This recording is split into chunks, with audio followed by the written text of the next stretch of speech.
Hello friends, welcome to খেল দুনিয়া। সামনেই রয়েছে ভারতের সাথে কুয়েতের ওয়ার্ল্ড কাপ কোয়ালিফায়ার্সের ম্যাচ। তো সেই ম্যাচ অনুষ্ঠিত হবে 6 জুন যুবভারতী ক্রীড়াঙ্গন কলকাতায়। সেই ম্যাচের টিকিট কিন্তু আজ থেকে রিলিজ করে দিয়েছে এআইএফএফ, এবং সেখানে দেখা যাচ্ছে বিভিন্ন দামের টিকিট রয়েছে তাদের বলা অনুযায়ী, কথা অনুযায়ী।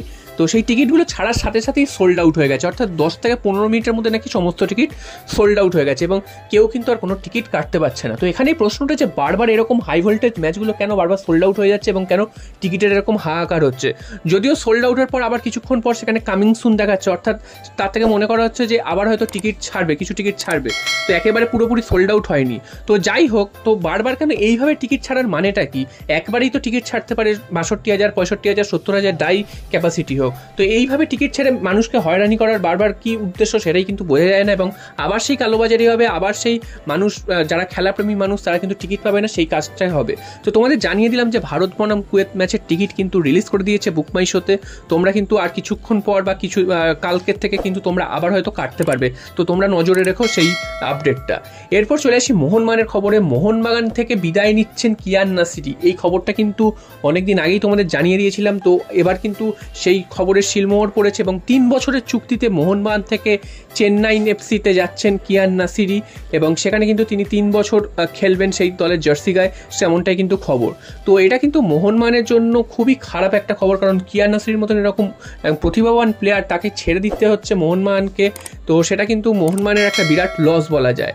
উল্টো দিক থেকে কিয়ান নাসিরির দিক থেকে যদি মনে করা হয় তাহলে কিয়ান নাসিরির জন্য কিন্তু খুবই ভালো খবর, কারণ কিয়ান নাসিরি মোহনবাগান দলে জায়গা পাচ্ছিলেন না, গেম টাইম পাচ্ছিলেন না, সেটা কিন্তু তার একটা ক্ষোভের কারণ। তাই জন্য তিনি যেই দলের গেম টাইম পাবেন সেখানেই তিনি যাবেন, এটাই স্বাভাবিক ব্যাপার। তাই তিনি কিন্তু মোহনবাগান ছেড়ে চেন্নাই এফসির পথে যাচ্ছেন, এবং মোহনবাগানে তিনি কিন্তু যতদিন খেলেছেন বা যতক্ষণ তিনি গেম টাইম পেয়েছেন ততক্ষণে তিনি কিন্তু নজর কেড়েছেন। ডার্বিতে কিন্তু তার হ্যাটট্রিক রয়েছে, যেটা কিন্তু একটা মাইলস্টোন, সেটা বলাই যায় কোনো ইন্ডিয়ান প্লেয়ারের। তো সেই হ্যাটট্রিকের নজির কিন্তু তার রয়েছে।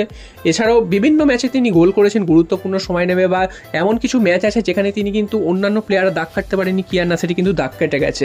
তো সেই রকম একজন প্লেয়ারকে মোহনবাগান ছেড়ে দিচ্ছে, কারণ মোহনবাগানে তার গেম টাইম হচ্ছে না, এবং কিয়ান নাসিরি নিজেও চাইছিলেন। তো অবশেষে সেই খবরের শিলমোহর পড়েছে, তিনি 3 বছরের চুক্তিতে মোহনবাগান ছেড়ে চলে গেলেন চেন্নাই এফসিতে। আর সবশেষে চলে আসবো বিদেশিদের খবরে। বিদেশিদের খবর নিয়ে আলাদা করে কিছু বলার নেই, রোজই কিন্তু কোনো আপডেট আসছে না এবং একই আপডেট চারিদিকে ঘোরাফেরা করছে। তো আবার কিন্তু আরেকটা নাম, যেই নামটা এতদিন ধরে আলোচনা হচ্ছিল, সেই নামটা কিন্তু আবার সামনে আসছে, সেটা হচ্ছে রুজবে চেসমি, ইরানের ফুটবলার। তো এই প্লেয়ারটির সাথে আবার লিঙ্ক আপ স্ট্রং হয়েছে, এবং তার সাথে কিন্তু অ্যাডভান্স স্টেজে কথা হচ্ছে, সেটা কিন্তু ট্রান্সফার মার্কেট থেকে পাওয়া তথ্য অনুযায়ী তোমাদের জানাচ্ছি। সেইখানেই কিন্তু তার দেখাচ্ছে যে তার সাথে যে কথাবার্তা চলছে বা তার সাথে অ্যাডভান্স স্টেজে কথাবার্তা চলছে, সেটা কিন্তু আরও জোরদার হয়েছে, এবং তাকে কিন্তু নেওয়ার ব্যাপারে মোহনবাগান আশাবাদী, সেরকমটাই কিন্তু জানা যাচ্ছে।